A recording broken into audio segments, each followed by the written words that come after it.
Good afternoon, friends. Myself Jansari Kishore from Navkar Institute.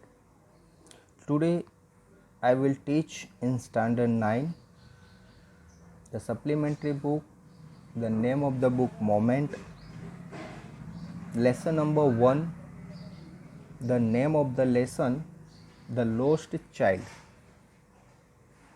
Last जो video था उसमें मैंने एक्सप्लेन किया कि ये जो बच्चा है वो अपने पेरेंट्स के साथ एक फेयर देखने आया है।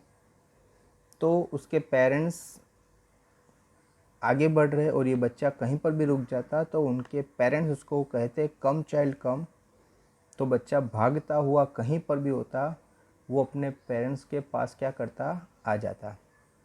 तो लास्ट जो लेक्चर था उसमें मैंने द वे तक एक्सप्लेन किया था। Now let's go ahead. He hurried towards his parents. वो भागता हुआ अपने पेरेंट्स के पास चला जाता। His feet obedient to their call। Okay, उसके जो पैर थे, फीट यानी पैर, वो ओबीडियंट यानी अगर पेरेंट्स ने जो आज्ञा दी यानी उसने बोला कि कम चाइल्ड कम यानी भागता हो वहाँ पर पहुँच जाना। पेरेंट्स की आवाज़ सुनकर ऑन द स्पॉट उसको वही डायरेक्शन में आगे बढ़ना, उसको बोलते हैं ओबीडियंट चाइल्ड। ओके, यानी ओबीडियंट कॉल बोला है कि वो बच्चा बहुत ही ओबीडियंट का मीनिंग होता है आज्ञा का पालन करना। तो ये बच्चा जैसे उसके आवाज़ सुनाई देता तो भागता हुआ वहाँ पर पहुँच जाता था। His eyes still lingering on the receding toys. उसकी जो आंखें थी अभी भी कहाँ थी, जहाँ पर जो टॉयस थे, और टॉयस वहाँ पर बहुत सारे रखे थे। तो टॉयस को देखने में उसकी आंखें वहाँ पर ही, जैसे लिंगरिंग का मीनिंग लटकते रहना यानी वहाँ ही देखते रहना। तो उसकी बच्चे की आंखें, वो आ गया था अपने पेरेंट्स के पास, लेकिन फिर भी वो पीछे मुड़कर वो जो टॉय शॉप थी वहाँ अलग अलग टाइप के टॉयस थे, उसकी आंखें अभी भी वो टॉयस को ही देख रही थी। As he came to where they had stopped to wait for him. As he came where they had stopped to wait for him. उसके पेरेंट्स जहाँ पर खड़े थे और वेट कर रहे थे। ओके, उसके पेरेंट्स जहाँ पर खड़े थे और उसकी वेट कर रहे थे। ओके, उसके पेरेंट्स आगे निकल गए थे, बच्चा पीछे था, उसके पेरेंट्स खड़े रहे और बोला कम चाइल्ड कम। तो बच्चा भागता हुआ कहाँ पर आ गया, जहाँ पर उसके पेरेंट्स उसकी वेट कर रहे थे वहाँ पर वो भागता हुआ पहुँच गया। He could not suppress the desire. वो अपनी डिज़ायर को उनके सामने बयान, सप्रेस यानी रजूआत करना, उसको बताना, वो अपनी डिज़ायर को अपने पेरेंट्स को बता सकता नहीं था। ऑफ हिज हार्ट, अपने हार्ट से। Even though he well known the old. उसका रीज़न ये था कि वो पहले से अपने पेरेंट्स को जानता है। The old cold share of refusal. उसको पता था कि उसके जो पेरेंट्स से रिफ्यूज़ल यानी मनाही करना, वो जानता था कि वो अपनी डिज़ायर बताएगा कि मुझे ये लेकर दो, ये परचेज़ करके दो, ये टॉयस मुझे चाहिए। तो उसके पेरेंट्स क्या करेंगे, रिफ्यूज़ल यानी मना करेंगे, उसको लेकर देंगे नहीं। ये सी चीज़ वो पहले से अच्छी तरह से जानता था। इन देयर आइज, उनकी आँखों में, यानी उसके जो पेरेंट्स थे उनकी आँखों में ऑलवेज रिफ्यूज़ल था, मना था, वो जानता था। इसीलिए वो अपनी बात अपने पेरेंट्स को बता सकता नहीं था। फिर भी वो यहाँ पर बताया था कि I want that toy. He pleaded यानी मांग करना, डिमांड करना। ओके, उसने डिमांड की अपने पेरेंट्स के सामने, आई वॉन्ट दैट टॉय, मुझे ये टॉय चाहिए। His father looked at him red eyes. अभी जैसे उसने ये बोला तो उनके फादर ने उसके सामने रेड आइज का मीनिंग है गुस्से से, एंग्री होकर उसके सामने देखना। यानी जैसे ही बच्चे ने बोला कि मुझे ये टॉय चाहिए तो उसके जो फादर थे वो एकदम एंग्री होकर, गुस्सा होकर उसके सामने रेड आंख से देखते हैं। इन हिज फैमिलियर टायरेंट वे, और अपनी ऑलवेज जिस तरह से वो गुस्से से और किसी को डराने की आवाज़ से कहते हैं। His mother melted by the free spirit, उसके फादर ने इनको डरा दिया, लेकिन उसकी जो मदर थी वो मेल्टेड यानी उसके गुस्से को वो क्या करती है, ये बच्चे के माइंड में नहीं जाए इसलिए बच्चे को ही क्या करती है, समझाती है। बच्चे का ध्यान वो कहीं और डाइवर्ट करके वो बच्चे को क्या करती है, समझा देती है। Melted by the free spirit of the day was tender, वो बताती है कि बेटा दिन देखो कितना अच्छा है। And giving him her finger to hold, और उसको अपनी उंगली देती है कि भाई ये पकड़ लो। Look child what is before you, और कहती है बेटा देखो आपके आगे क्या है।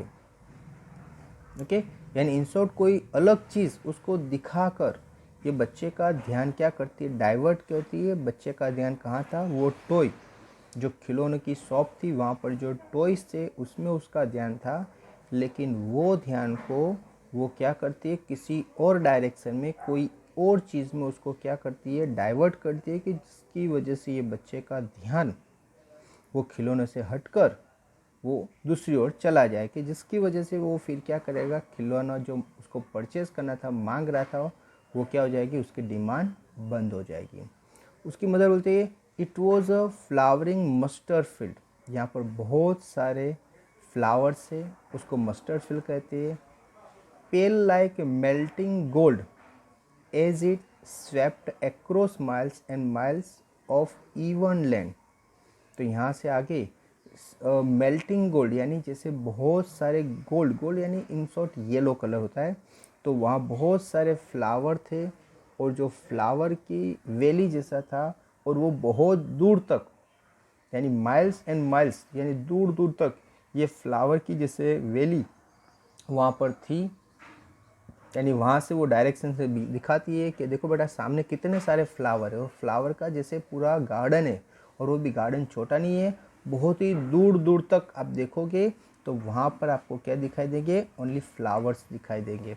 तो इस तरह से ये बच्चे का ध्यान वो जो टो है उसमें से क्या करती है, फ्लावर की तरफ कर देती है, और ये बात बताकर उसको क्या करती है, दूसरी जगह डाइवर्ट करती है।